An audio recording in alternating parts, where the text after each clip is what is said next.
Welcome back to IGN Live from Gamescom. Now it's time to take a look at space trading and combat game Elite Dangerous. David Braben's here to tell us all about it. Dave, welcome to the show. Excellent, thank you very much.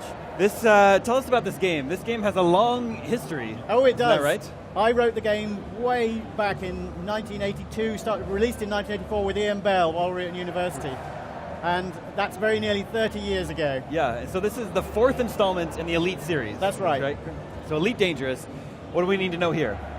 Well, you start the game with a small ship, a small amount of money, and you can do whatever you like. Okay. You can go anywhere. You can be a pirate, you can trade, you can be an assassin. But the beauty is the freedom. You can just head out wherever you want to go. I want to ultimately be an explorer, tool up a big ship and just head out into the unknown, because the galaxy we have here is truly vast. It's our real galaxy out there. Every single star in the night sky is in the game. Ridiculous number of 400 billion star systems. How is that possible? It sounds like you say ridiculous. It's crazy. It's what, magic. 400 billion stars in the Milky Way? So we have something like 160,000 star systems that we've typed in from real data. Okay. That's all the stars you can see in the night sky. Something like 6,000 or 7,000 of those you can see with the naked eye, and the ones you can see with telescopes. But beyond a certain distance, even Hubble can't actually resolve the smallest stars. So we then use something called procedural generation, where we know they're there. We can see a mist of stars sort of looking like smoke, but we don't know where the individual ones are. So we populate them. We essentially make up where they are using algorithms and all this sort of thing. We can see the galaxy here in front of us. These are all real star systems you can see in the night sky. They appear in a constellation called Bootis that you can see from the northern hemisphere very easily. And as we zoom out, you see all these little dots are real star systems. But as we go further out, we've had to make those up procedurally, and we have the entire galaxy. The brightest stars you can see here are also real. These are what we call Type O stars, really, really big, really bright, that are a long way away.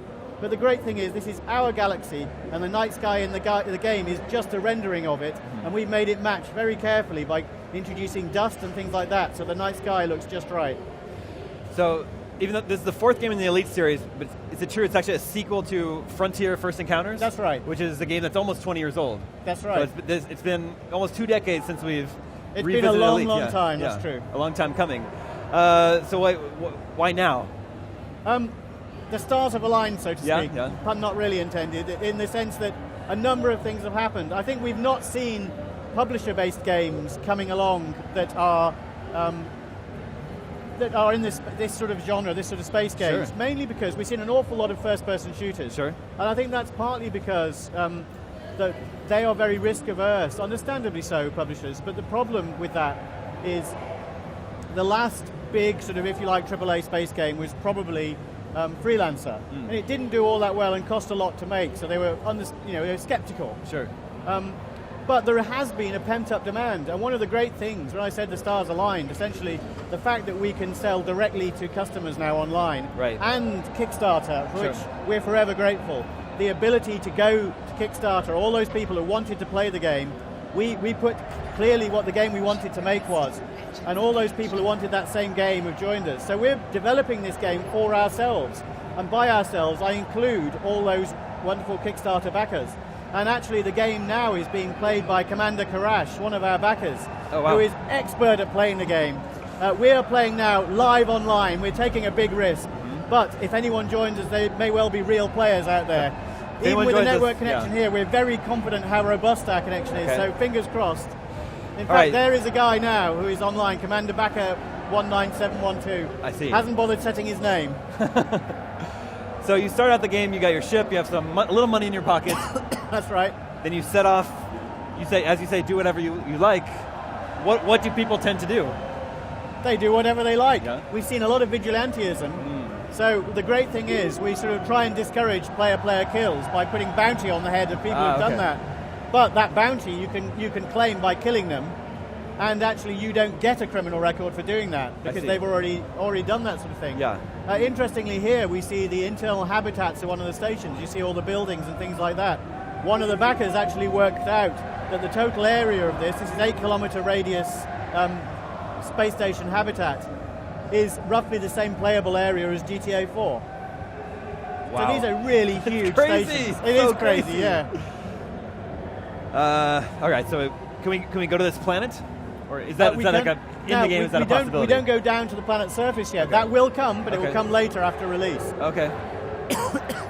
So, as of now, the game takes place entirely in the cockpit, or is there any?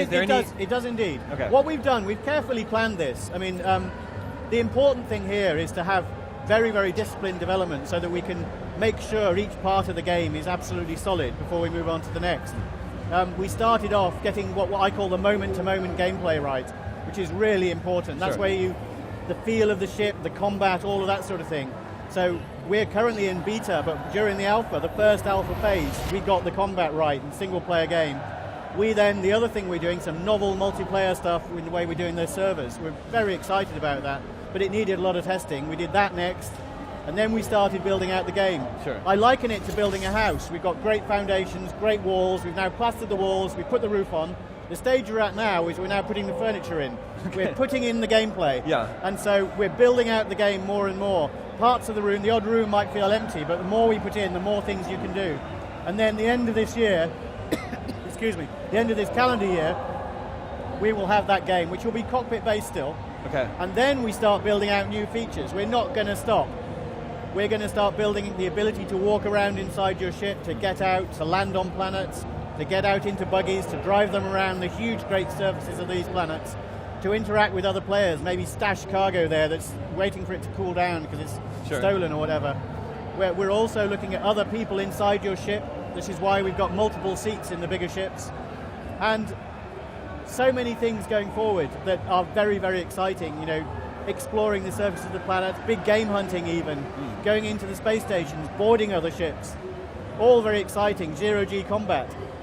Is there any sort of narrative, or do you just leave it up to the players entirely? Yes, there is a narrative, but it's not a conventional narrative. If the problem with a massive multiplayer game is it doesn't make sense if every player has a rescue the princess story. Sure. Because then those princesses aren't that valuable. But there is a story based on your own progression. So, for example, when you get to a certain reputation or rating, people might approach you to join organizations, things like that. But also there's a great emergent story that people are starting to see now, where all the various different players can sort of join together in this. We've seen rebellions happening in the world. We're starting to see that, where terrorists might be polluting some of the goods. Suddenly a good becomes illegal. We've seen that in the game with something called progenitor cells, which is something that rich people buy to keep them young. However, when terrorists pollute those, we made it illegal, and players found they were able to sell the same goods at much higher value on the black market. But the other thing is, if there's a rebellion happening, if that rebellion succeeds, then the government changes. That might affect your gameplay in a way. Sure. And so all the players, the way we determine whether little battles, these wars, win, is how many players join in. You can join in on the side of the rebels, the oppressors. You could run guns to them, or you could even fight on their behalf. But flipping it round, you could side with the oppressors. Now, the more players side with one side, that side will win. And you realise you might not like the consequences. So, for example, if the rebels win, wages on that place might go up, where they're working in the mines very cheaply, and the price of your next ship will go up because the cost of the metal goes up. Sure. So you might choose to side with the oppressors, justifying to yourself, they're not real. They're not real people, they're just in a game. Yeah. So we're seeing some combat here. We are, yes. So he obviously encountered someone. We're near a star here. We see all the magnetic effects, the surface effects here. All this is being modeled procedurally, but we've made it look as real as possible. These solar flares here happen very slowly. Just changing the look at the debris. We've seen coltan, which is an ore from which you make tantalum. And there you go, he's just scooped it up. When you have a battle and cargo comes out from a ship, you can scoop it up. That's how you can make money from wreckage. I see. So going back to the star, some people have said, these things happen too slowly. But the point is, we've tried to make the whole world as real as possible. So hence things like no artificial gravity, but also, for me, space is such a wonderful place. We're trying to make it as real as possible, but make the game as fun within that setting as we can. Sure. How sci-fi do you get? Is it are there aliens? Or is it supposed to be grounded in a reality? It's grounded, but there are aliens. Okay. To find. They're a long way away, and people will find them. Okay. So you guys are kickstarted in late 2012. That's right. The backers gained early access. What sort of feedback have you gotten from them? the feedback has been phenomenal.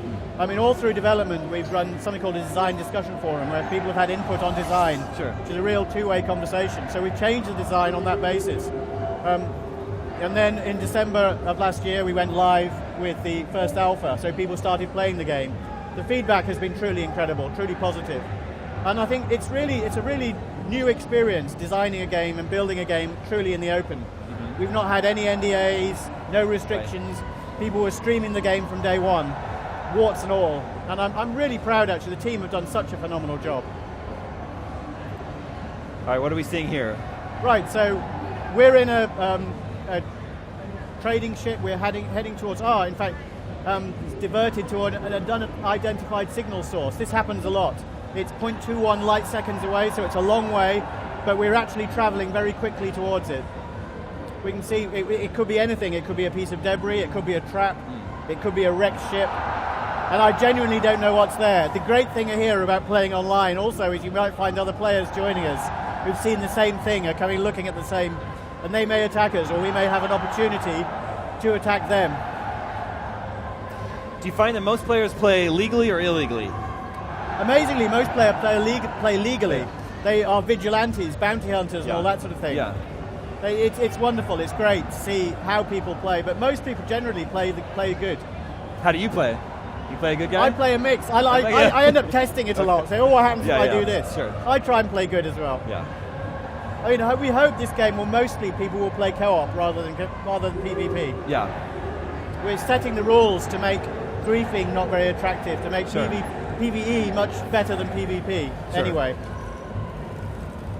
I mean, one of the things in our rules, if you like, is we have this organization called the Pilots Federation, where all players are members, but all non-players aren't members. And what they do is if one of their members are killed, they put a bounty on the head of whoever killed them. And so there's a huge restoring force to go and attack the person who attacked another player. Do you have a home base? Like headquarters? No, you don't. You can have, and there is a secret world that people who back the game during Kickstarter can find as soon as we make that available to people as we go through the beta. Okay. So if you're killed, what happens?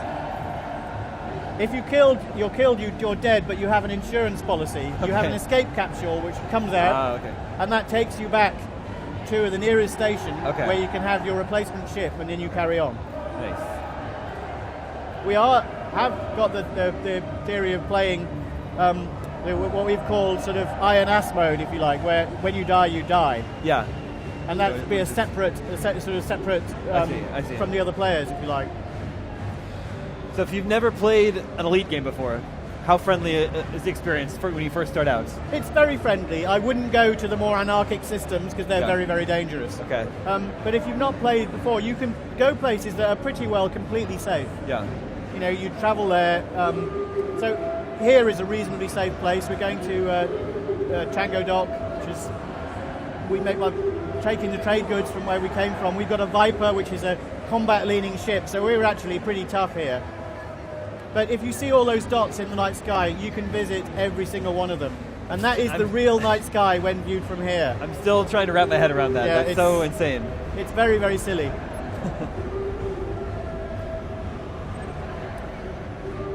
So, and you see the galaxy here in the distance. So if we look at that, that's what the galaxy would look like from this place. The galaxy is truly huge. You saw the galactic map earlier. If we travel up out of the plane of the galaxy, you can start to see the galactic center. So this night sky looks a lot like ours, but the further we travel, especially if you go up out of the galactic plane, here we see the galaxy, you'll start to see the galactic center as something really bright. And it's an amazing sight. And that's real. If you travel to these real star systems, these are real things in the night sky, it would really look like that. Is all this data readily available, like online from NASA? Where did you get all this? We got it from lots of different star surveys, all of which are public. Okay. We've gone and curated them, we've worked out where the data overlaps, where we think it's correct, where there are mistakes. We put in all this dust to try and make the night sky as best match the real night sky as we can. But it's as real as we can go. Here we're looking at a place which is entirely procedurally generated. And what we've done is we've made the main names look like systematic names, because when players fly out into the unknown, they'll see these names and they can name the systems themselves. They can stake a claim, if you like. Wow. And it's wonderful. It's like sort of a real-life gold rush. If people find a place with sort of heavy metals, with gold there, or platinum or whatever, they could get rich from it. So look, when we're in cockpit mode, it makes me think this might work well with Oculus. Oculus Rift. Have you guys been working with that? We have. Well, the great thing is, I said at the start, we're making this game for ourselves. Yeah. And the wonderful thing with that is we're all fans of technology. Hence we're using these great big joysticks. We're using X52s, which we like a lot from Cytec. But it's great to go back to the old style PC games that are we're making them much more complicated. That's what I want. I don't want a game that's been dumbed down. Sure. We're writing this game for ourselves. We say, yes, I want to be able to divert power to the shields. I want all this complexity. As long as I can just sit down and play the game, that's great. Here we see flying over the planet Chango, which is largely a water world where fish is one of the exports. We're writing this game for ourselves anyway, and we want to support the tech that we're excited about. And early on in the development, a lot of the team actually have Oculus Rifts themselves, the old DK1s. Sure. And the reason we wanted to play that, we thought, well, actually, we planned it from the start. So as you move your head around, the displays pop up. Right. And so we're actually using Oculus as an input, as you can sort of see. Yeah. But the other great thing with this is we thought we'd bring it forward. We thought, actually, it's not that much work to support.